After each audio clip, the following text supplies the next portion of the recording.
बोल सियावर रामचंद्र की जय जय। छत्तीसगढ़ के आंचल में छत्तीसगढ़ के गोट में गई हो हरि के हाल, छत्तीसगढ़ के गोट में गई हो हरि के हाल, बिगड़े को सुधारी हो हे गौरी के लाल, हे गौरी के लाल, हे गौरी के लाल। छत्तीसगढ़ के आंचल पावन हुई अम्मा आप मन के धर्म ग्राम गिद्धा माँ अखंड नौधा भक्ति के आज अंतिम कड़ी हमारे बीच में आ चुके हैं। एक सेवक के भांति फिर से हमला आए के और गाय बजाए के और सर प्रदान मिले हैं। आवे मानस रूपी गंगा के धार में डुबकी लगा ले। बोल श्यावरी रामचंद्र की जय हो।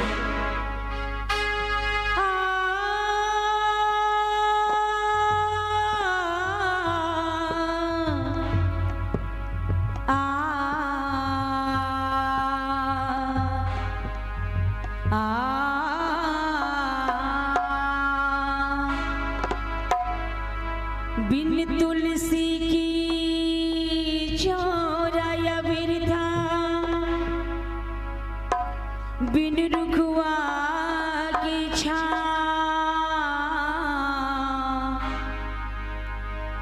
बिना भजन के जिंदगी अबिरथा, भजले रे सियारा भरत प्रिया राम।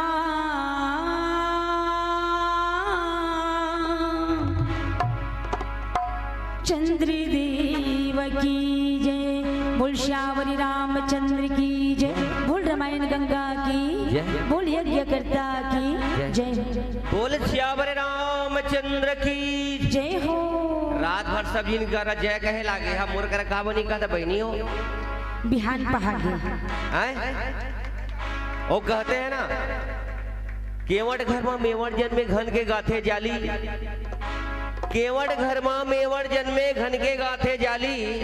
अरे हमन भजन भैया हो भगवान जी के नाम से और खुद स्वयं जोर से बजावा ताली करवष्ट प्रार्थना। बोल श्यावरे रामचंद्र की जय करने वालों की और नहीं भी करने वालों की जय हो। धन्यवाद। तोरी मया के